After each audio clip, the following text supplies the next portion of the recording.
Pis olanı 2 saniyəyə, yaxşı olanı 1 saniyəyə unut.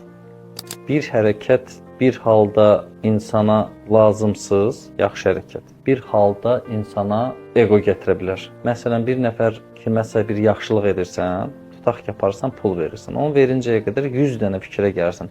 O səndən daha çox qazanır, o daha çox onun imkanı var, əşi nə edirsən falan filan. Amma nəsə özü bir məcbur eləyirsən və gedirsən ona, məsələn, pulla bağlı bir köməkliyi göstərdin, ondan sonra sənə fikirlər gəlir ki, sən bilsən nələrə. Bayaqdan o hərəkəti sənin üçün ucuzlaşdıran, indi sənə onun içində o hərəkəti səndən yoxdur, sən ona, hətta onun, o sənə borcludur falan filan. Deyir, ona görə yaxşı bir deyim var. Dostumuz Vadimdəndir bu gözəl kəlmə. Pis olanı 2 saniyəyə, yaxşı olanı 1 saniyəyə unut.